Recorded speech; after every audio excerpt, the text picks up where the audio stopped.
সম্মানিত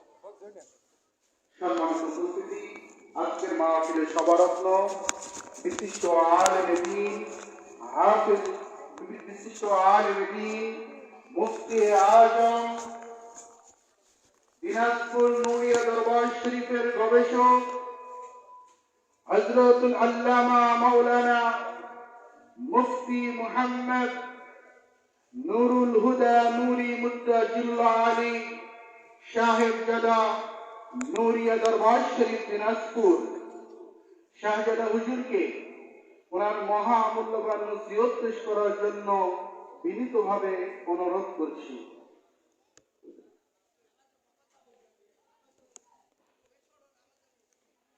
আসসালামু আলাইকুম ওয়া রাহমাতুল্লাহি ওয়া বারাকাতুহু। আলহামদুলিল্লাহ, ইন্নাল হামদালিল্লাহ والصلاة والسلام على من لا نبي بعده وعلى آله وأصحابه الذين هم في نجوم الهداية وسيوف الباطلة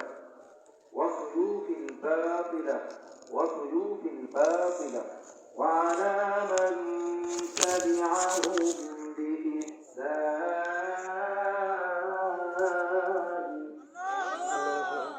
إلى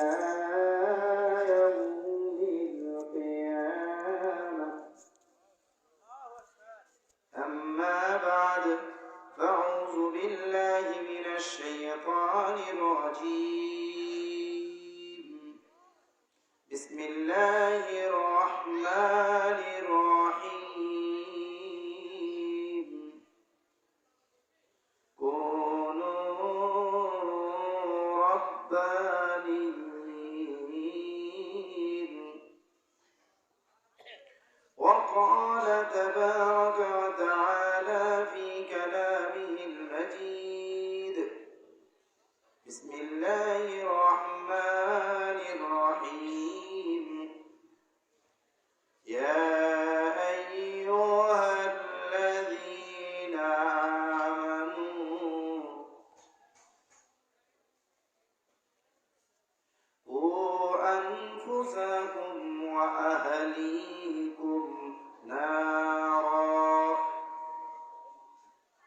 وقال النبي صلى الله عليه وسلم كل أمتي يدخلون الجنة إلا من أبى.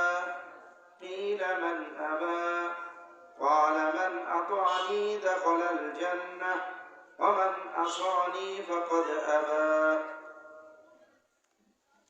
وقال تبارك وتعالى في شان حبيبه آمرا ومخبرا إن الله وملائكته يصلون على النبي يا أيها الذين آمنوا صلوا عليه وسلموا تسليما. اللهم صل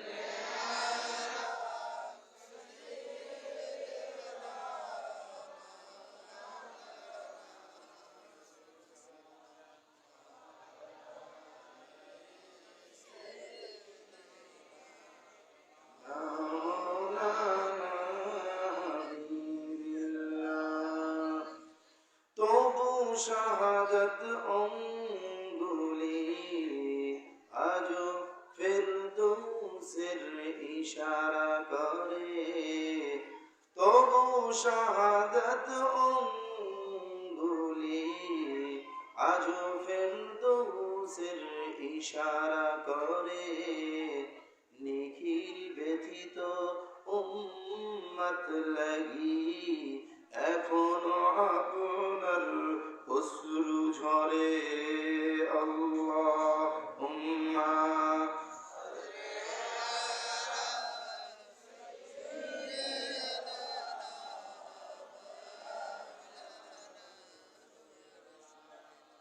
وعلى آل سيدنا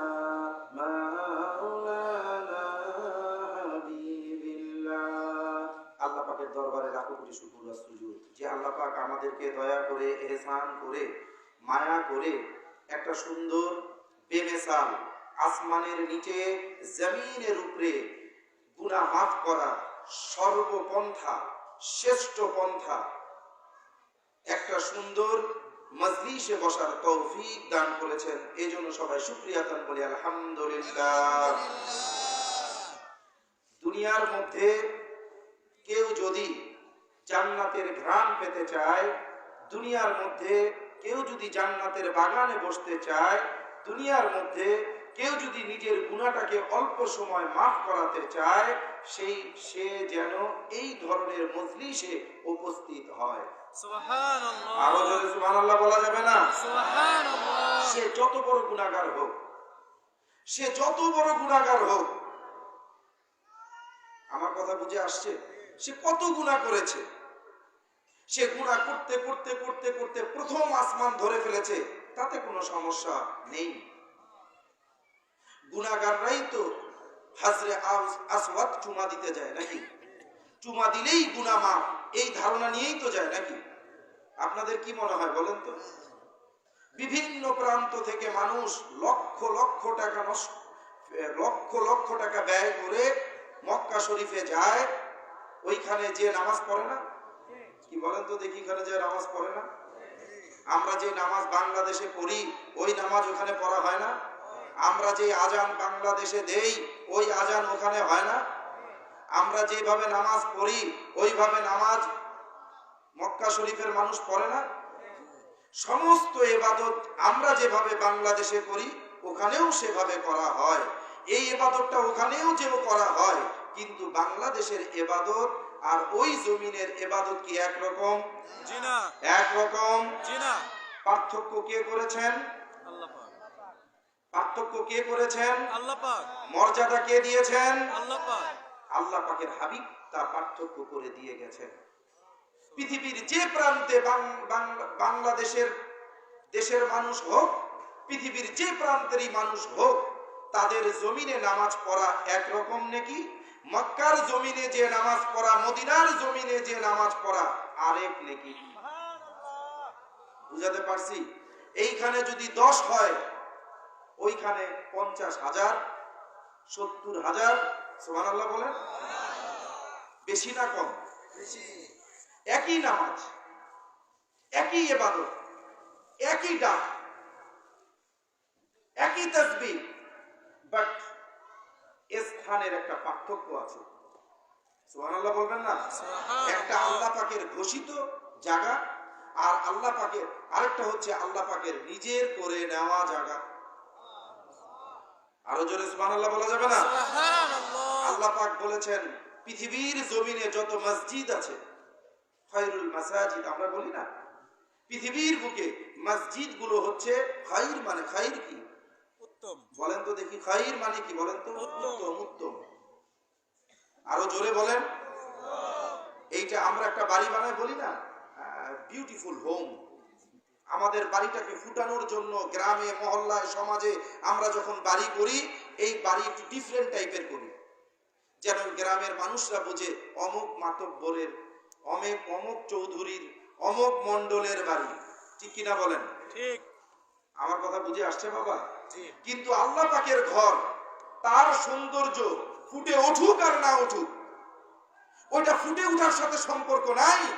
যখন আল্লাহ পাকের সাথে লেগে যাবে, ওইটার শ্রেষ্ঠত্বতা, ওইটার মর্যাদা, ওইটার মর্তবা বেমিসাল। সুবহানাল্লাহ। আরো জোরে বলেন সুবহানাল্লাহ। সুবহানাল্লাহ বলতে কষ্ট হচ্ছে নাকি? জি না। সুবহানাল্লাহ বলে কি শীত মুখ দিয়ে ঢুকে যাবে নাকি? জি না।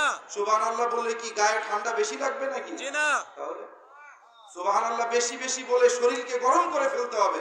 সুবহানাল্লাহ। বুঝাতে পারছি? শরীরও গরম হবে, নেকির থলাও বাড়তে থাকবে। সুবহানাল্লাহ। বুঝাতে পারছি? এখন তো যুবকরা নেকি লাগে না, এখন যুবকদের নেকি লাগে না, মোবাইল একটা পাইলেই হয়েছে। বুঝাতে পারছি? এখন যুবকদের মোবাইল একটা দিলেই তারা নেকি মোবাইল দিয়ে কামাই করে ফেলে। যাই হোক, তো আজকের মাজলিসটা হচ্ছে একটি ব্যতিক্রম মাজলিস।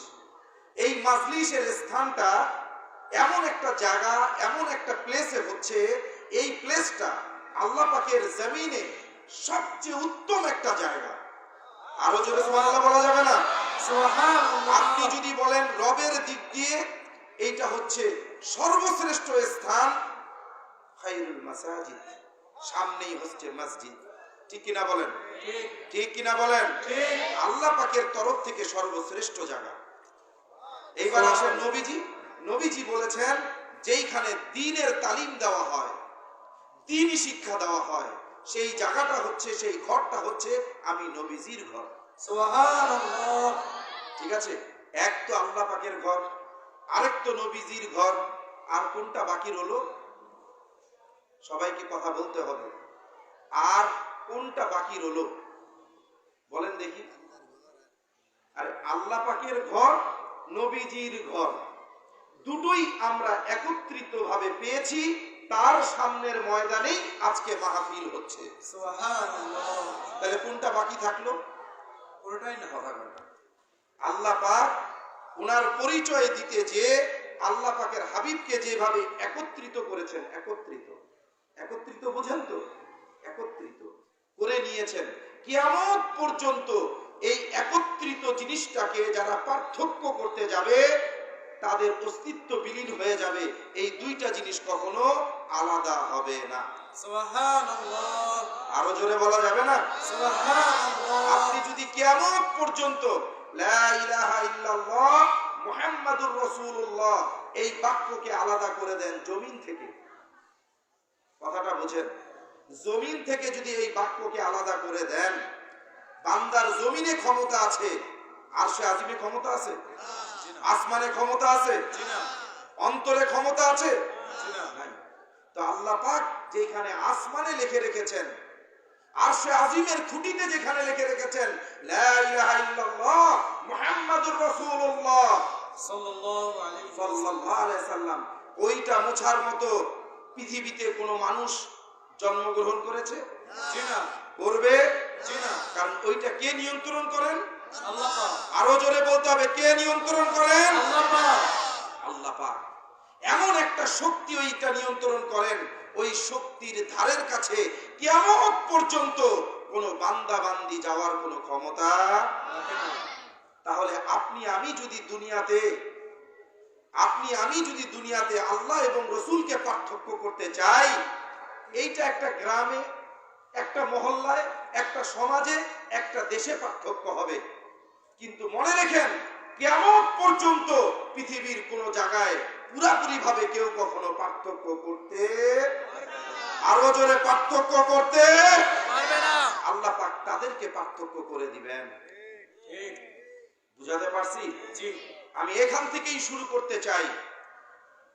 ইতিপূর্বে এই আমার আলোচনার পূর্ব মুহূর্ত থেকে খুব সুন্দর সুন্দর আলোচনা হয়েছে।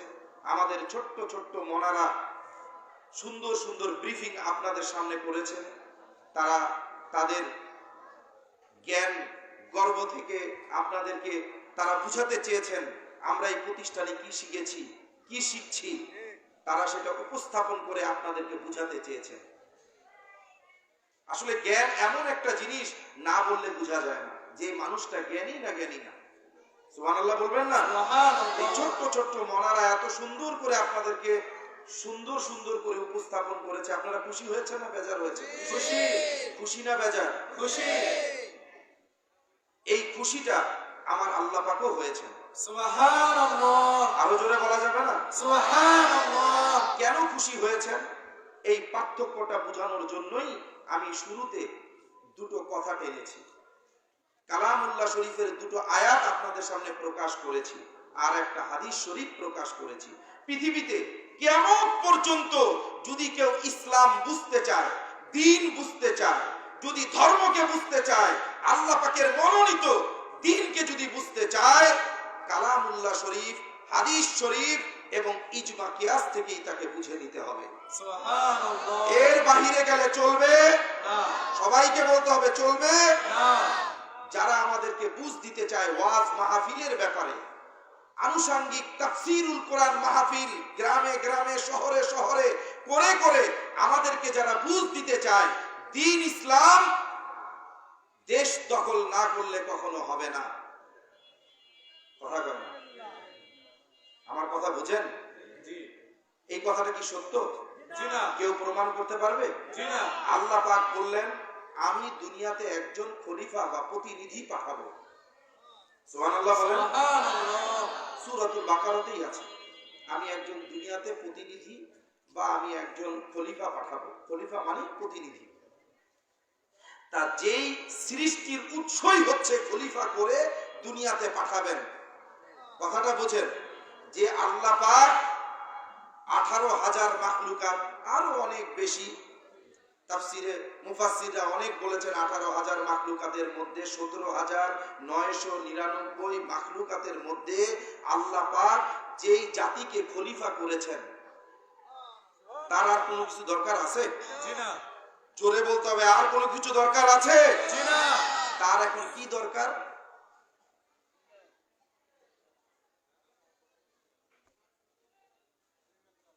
বলেন, তার এখন কি দরকার?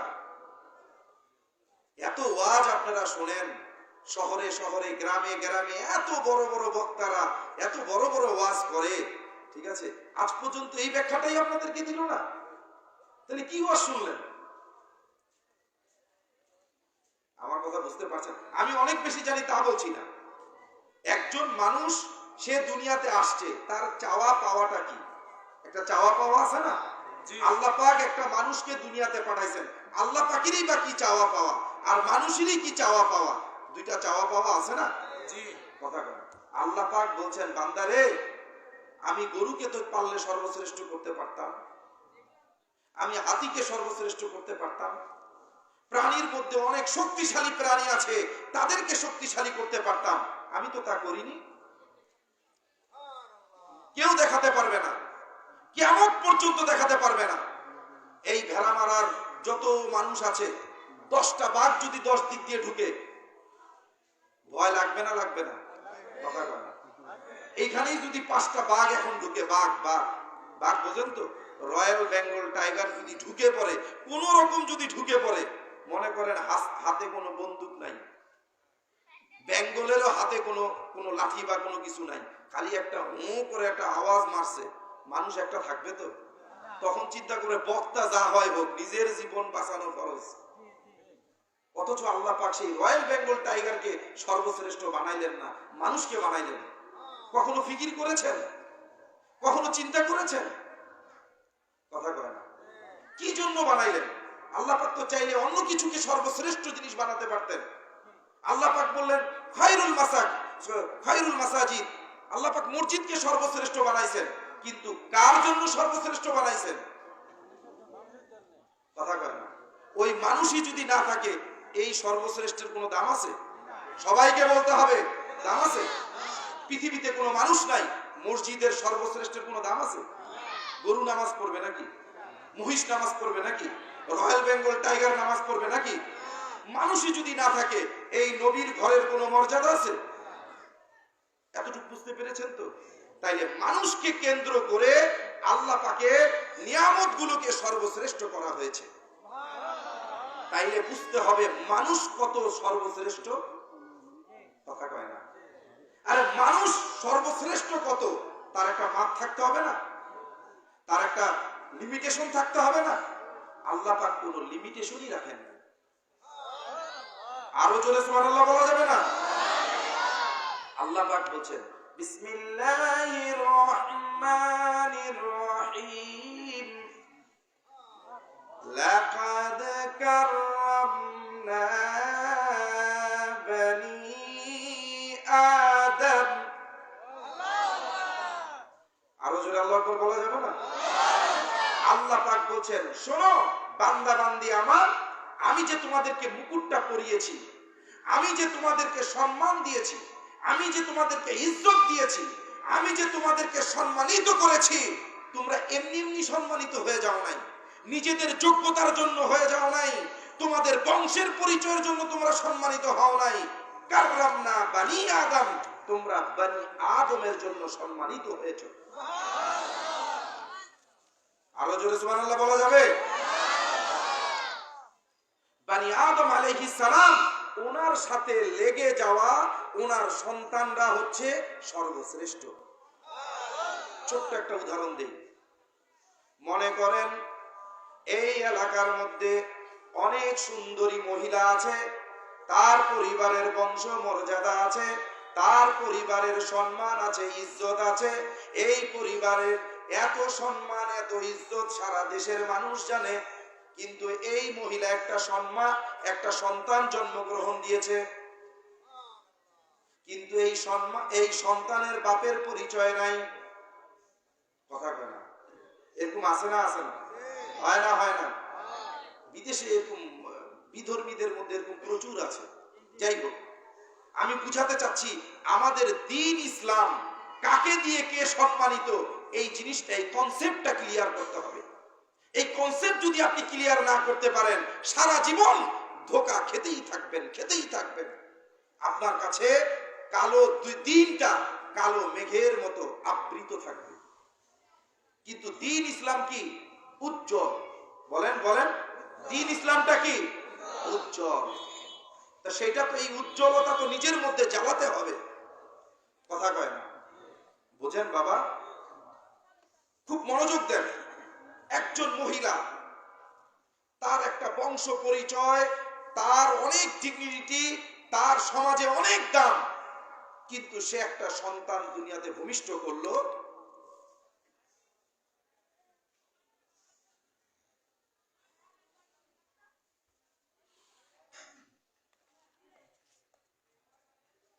দরুদ পড়ি, আল্লাহুম্মা সাল্লি আলা সাইয়্যিদিনা মাওলানা রাসূলিল্লাহ ওয়া আলা আলি সাইয়্যিদিনা মাওলানা হাবিবিল্লাহ। সে একটা সন্তান ভূমিষ্ঠ করলো, কিন্তু এই সম্মানের কোনো পরিচয় নাই, এই সন্তানের কোনো পরিচয় নাই।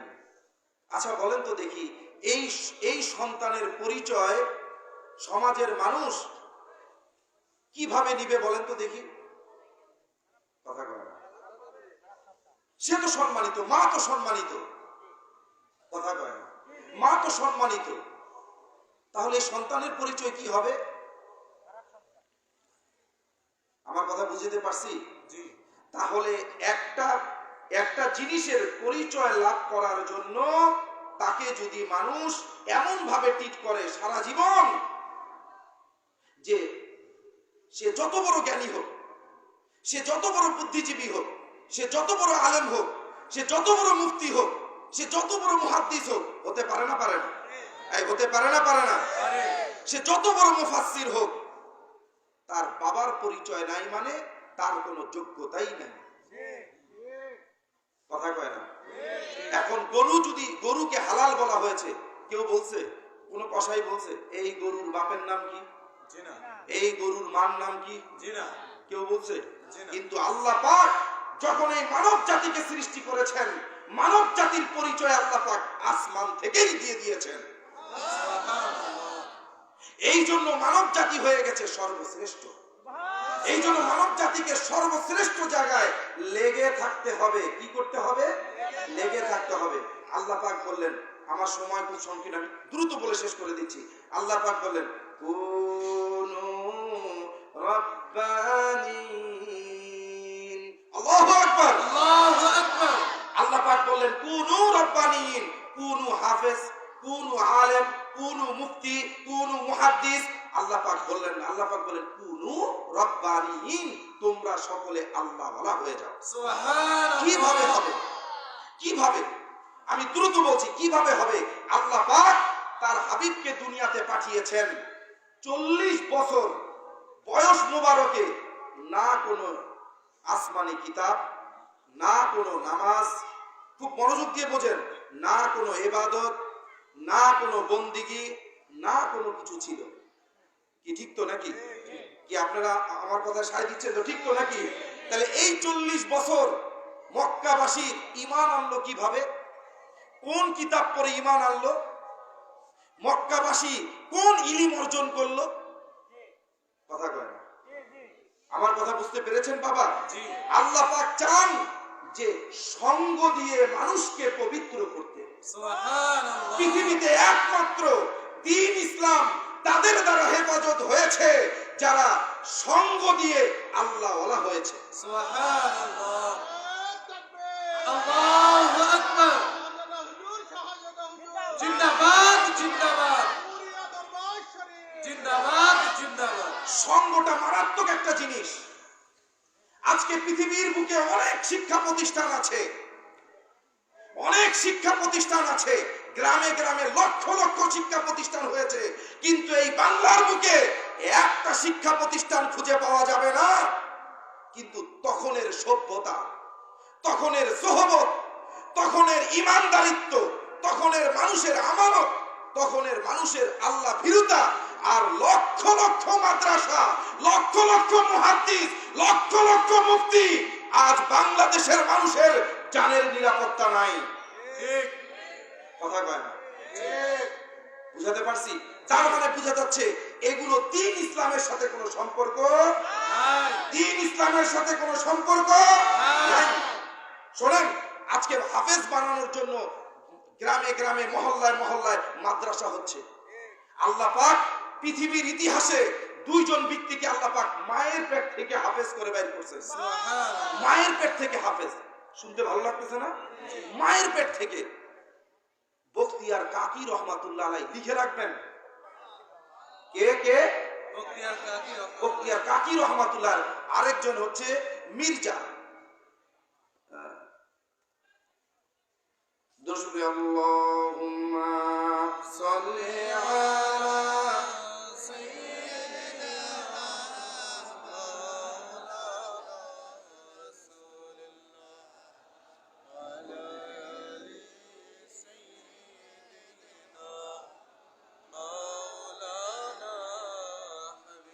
মির্জা মাজার জানে জানা রহমাতুল্লাহ আলাইহি। এই দুইজন শিশু মায়ের পেট থেকে হাফেজ হয়ে বের হয়েছে, মায়ের পেট থেকে। সুবহানাল্লাহ বলবেন না? এই মির্জা মাজার জানে জানা রহমাতুল্লাহ আলাইহি, উনি এত বড় আলেম ছিলেন, উনি ওনার শায়েখের কাছে মুরিদ হয়েছেন।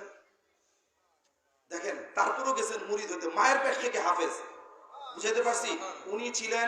উনি ছিলেন নাশবন্দি মুজাদ্দিদ রহমাতুল্লাহ আলাইহি তরিকার, মানে তরিকার মশকারি। আর বখতিয়ার কাকি রহমাতুল্লাহ আলাইহি চিশতিয়া তরিকার ছিলেন, ওলি আল্লাহ ছিলেন। সুবহানাল্লাহ বলেন। সে ওনার শায়েখ মোহাম্মদ নূর, ওনার কাছে বায়াত হলেন। বায়াত হয়ে উনি সবক মস্ক করে করতে করতে করতে এই সোহবত ইখতিয়ার করতে করতে অনেক বড় ওলি আল্লাহ হয়ে গেলেন। সুবহানাল্লাহ বলেন। অনেক বড় ওলি আল্লাহ, আমি সংক্ষেপ করছি। অনেক বড় ওলি আল্লাহ হওয়ার পরে একদিন উনি ওনার শায়েখের সোহবতে গেছেন। শায়েখের সোহবতে যে বসছেন, ওনার শায়েখ বলতেছে, আপনার গায়ের থেকে মদের গন্ধ আসতেছে কেন? কথা কয় না। ওলি আল্লাহ কিন্তু মাদারজাত ওলি আল্লাহ, কোরআনের হাফেজ, বড় আলেম, মুফতি, মুহাদ্দিস। তো ওনার শায়েখ বলতেছে, আপনার গা থেকে মদের গন্ধ আসতেছে কেন? উনি তো আশ্চর্য হয়ে গেছেন, উনি জীবনে মদই দেখেন নাই। আরে যে সন্তান মায়ের পেট থেকে হাফেজ হয়ে আসে, ঠিক আছে, তার অবস্থা কি যেমন তেমন? বলেন তো দেখি। তো বলছে, আপনার গা থেকে মদের গন্ধ আসতেছে কেন? তো উনি বলতেছেন, আমি জীবনে মদ খাইলাম না, শুইলাম না, ধরলাম না, আমার গায়ের থেকে মদের গন্ধ। তা উনি হঠাৎ করে বলছেন, হে শায়েখ, আমি যখন রাস্তা দিয়ে আসছিলাম তখন হয়তো একজন মদখোরকে আমি পাশ কাটিয়ে আসছিলাম, ওই বাতাসটা আমার গায়ে লেগেছে, এই জন্য আমার গা থেকে মদের স্মেল আসছে। নাউজুবিল্লাহ বলেন না? নাউজুবিল্লাহ। আমাদের খাওয়া আছে? কথা কয় না। আমাদের কোনো খাওয়া আছে? আমরা সমাজে যাদের সাথে চলছি, উঠছি, বসছি, তারা কতটুকু ইমানদার? কথা কয় না। তারা কতটুকু ইমানদার বলেন তো দেখি। তা আমাদের ভিতর থেকে আল্লাহ নামটা বের হতে অনেক কষ্ট, আমাদের কাছে ইবাদতটা অনেক কষ্ট, আমাদের কাছে ইবাদতটার মূল্য তেমন নাই, কিন্তু ওনাদের কাছে ইবাদতটার মূল্য এত বেশি ছিল যে ওনাদের সাথে যাদের সংস্পর্শ হয়ে গিয়েছিল তারা নিজেকে কখনো দুনিয়াবি কোনো কিছু শরীরে রাখতে দেয় নাই। সুবহানাল্লাহ। জোরে সুবহানাল্লাহ বলেন। সুবহানাল্লাহ। ঠিক আমাদের এই মাদ্রাসাটা হচ্ছে একটা ব্যতিক্রম মাদ্রাসা। এই মাদ্রাসাটা শিক্ষা গ্রহণ করার আগেই একজন শিশু কিভাবে আল্লাহওয়ালা হবে তার ট্রেনিং দেওয়া হয়। সুবহানাল্লাহ। আল্লাহ পাকের হাবিব বলেছেন আউয়ালু দিহাবিদ্দিন তারকুস সুন্নাহ। সুবহানাল্লাহ বলেন, আরো জোরে সুবহানাল্লাহ বলেন। আর শেখ সাদি রহমাতুল্লাহ আলাইহি বলেছেন, শোনো, তোমাদের যাদের শিশু সন্তান জন্মগ্রহণ করবে তারা যখন বুঝতে শিখবে, কোন ওলি আল্লাহর দরবারে দিয়ে আসবে, মনে রেখো ওই শিশুটা 1 বছরে যা শিখে দিবে, মৃত্যুর আগ পর্যন্ত যদি ওলি আল্লাহ হয় ওলি আল্লাহ হয়ে যাবে, আর যদি ওলি আল্লাহ না হয় মনে রেখো সে কখনো গোমরা হবে না। সুবহানাল্লাহ। এই জন্য দেখবেন আমাদের এই মাদ্রাসার ছাত্র যারা পড়তে পড়তে চলে গেছে, বিভিন্ন কাজের সাথে জড়িত আছে, তাদের ধারণা হচ্ছে নবীজি হচ্ছে সর্বশ্রেষ্ঠ মহব্বতকারী। সুবহানাল্লাহ। নবীজির জন্য এইগুলো আমল করতে হবে, ছাড়া যাবে না। আমার কথা বুঝে আসছে? জি। তো যাই হোক, এই মাদ্রাসা প্রসঙ্গে বলতে যাচ্ছিলাম, সময় শেষ আমার। তো বলা হচ্ছে যে হাফেজ সবাই হতে পারে, ইলিমটা হচ্ছে উন্মুক্ত, এটা যে কেউ চেষ্টা করলে হতে পারে। ফেরাউন হয়েছিল, আবু জেহেল হাফেজ ছিল, আবু লাহাব হাফেজ ছিল। আচ্ছা বলেন তো দেখি, এই আবু লাহাব আবু জেহেলের হেফজ দিয়ে পৃথিবীর কোন মানুষের কাজে আসবে? সাহাবায়ে ইকরাম আজমাইন ওনারা হাফেজ ছিলেন, কাজে আসবে না আসবে না? আসবে। কাজে আসবে না আসবে না? আসবে। এই জন্য আল্লাহ পাকের হাবিব বলেছেন, ঠিক আছে, কি বলেছেন?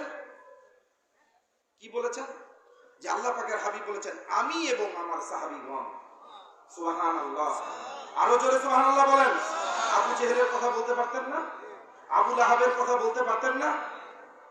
আমি এবং আমার সাহাবীগণ, ওনারাই হচ্ছে ঈমানের মাপকাঠি। সুবহানাল্লাহ। আরো জোরে সুবহানাল্লাহ বলেন। সুবহানাল্লাহ। তো এই জন্য পৃথিবীর বুকে কিয়ামত পর্যন্ত মানুষকে জ্ঞানের সাথে নিয়ামত প্রাপ্ত বান্দা বান্দি হওয়ার জন্য যেই গুণটা দরকার, সেই গুণটা আমাদের এই মাদ্রাসায় আছে, আর কোথাও নাই, আর কোথাও খুঁজে পাবেন না। চেষ্টা করতে থাকেন, দেখতে থাকেন। আমরা আমাদের মাদ্রাসায় কোনো সন্তান, কোন মা বোনেরা যদি তাদের সন্তানকে দিয়ে যায়, আমরা আগে তাকে কি জানাই? তাকে আমরা আগে নবীজির রঙে সাজাই। সুবহানাল্লাহ। আরো জোরে সুবহানাল্লাহ বলা যাবে না? যা সাহাবা ইকরাম আজমাইন 40 বছর আল্লাহ পাকের হাবিবকে দেখে দেখে যারা নিজেকে সাজিয়েছেন আল্লাহ পাকের হাবিবের রঙে, আল্লাহ পাক তাদের পক্ষে বলছেন রাদিয়াল্লাহু আনহুম ওয়া রাদুআন। হাবিব আমার, এই যে 40 বছর পর আমি সুসংবাদ দিচ্ছি, যারা আপনারকে দেখে মহব্বত করেছে, আপনার রঙে সেজেছে, আমি তাদেরকে মহব্বত করি, তারাও আমাকে মহব্বত করে। সুবহানাল্লাহ। আমি তাদের উপরে সন্তুষ্ট হয়ে গেলাম, তারাও আমার উপরে সন্তুষ্ট হয়ে গেল। বলুন সুবহানাল্লাহ। সেই ট্রেনিংটা আমাদের এই প্রতিষ্ঠানে দেওয়া হয়, যেন কোনো মা কোনো বাবা যেন কোনোদিন হোপলেস না হয়। আমার সন্তান ইলিম শিখে নাই, তাতে কোনো সমস্যা নাই, আপনার সন্তান নবীজির আশিক হতে পেরেছে কিনা, এটাই হচ্ছে সবচেয়ে বড় পাওয়া।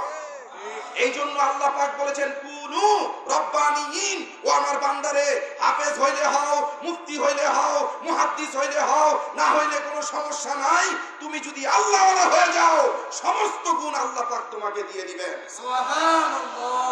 বুঝাতে পারছি?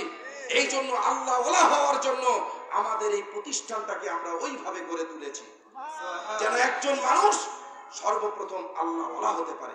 কি হবে? আল্লাহ পাক বলেছেন ইয়া আইয়ুহাল্লাযীনা আমানু, হে ঈমানদারগণ, কু আনফুসাকুম, এটা বলেই শেষ করে দিচ্ছি, কু আনফুসাকুম, তুমি নিজেকে জাহান্নামের আগুন থেকে হেফাজত করো, তুমি নিজেকে রক্ষা করো, ওয়া আলাইকুম নার, এবং তোমার পরিবার পরিজনকে রক্ষা করো। রক্ষা কিভাবে করবে? একজন হাফেজ সে যদি আল্লাহওয়ালা না হতে পারে, ওই হেফজের কোনো দাম আছে? একজন আলেম সে যদি তার ইলম শরীয়তের জন্য যদি না ব্যয় করতে পারে, কোনো দাম আছে? বলেন তো কোনো দাম আছে? এখন তো মানুষ আলেম ওলামা হয়েছে দুনিয়ার গদি দখল করার জন্য। বুঝাতে পারছি? আল্লাহ পাক যাদেরকে নিয়ামত দিবেন, গদি তাদের পায়ের তলে এসে চাপবে, ঠিক আছে, কিন্তু তারা গদি কখনো দখল করবেন না। এই জন্য মনে রেখেন বাবা, নবীজির সুন্নতের এত পাওয়ার, নবীজি বলেছেন কি আউয়ালু দিহাবিদ্দিন তারকুস সুন্নাহ, আমার সুন্নত যদি কেউ ছেড়ে দেয় প্রথমেই তার দিন তাকে ছেড়ে চলে যাবে। নাউযুবিল্লাহ। আমি জানতে চাই ইয়া রাসূলুল্লাহ, আজকে যারা দিনের কথা বলে তাদের কি আছে? আল্লাহ পাকের হাবিব বলেছেন ইন্নাল ঈমান লা ইয়ারিফু ইলাল মাদিনা। পৃথিবী ভরা ঈমান থাকলেও, মুখে ঈমান থাকলেও যদি ওই ঈমানটা যদি রাসূলুল্লাহর জন্য না হয়, পৃথিবীর সমস্ত ঈমান মদিনার বুকে ঢুকে যাবে। বুঝাতে পারছি? এই জন্য হাজার প্রতিষ্ঠান দিয়ে কোনো কাজ হবে না। একজন আল্লাহওয়ালার প্রতিষ্ঠানে নিজের সন্তানকে পাঠিয়ে দিন, অন্তত আলেম না হলেও আল্লাহওয়ালা হয়ে বাড়িতে ফিরবে। আল্লাহ পাক যেন আমাদেরকে হাকিকত বুঝার তৌফিক দান করেন। আল্লাহুম্মা আসসালামু আলাইকুম ওয়া রাহমাতুল্লাহি ওয়া বারাকাতুহু।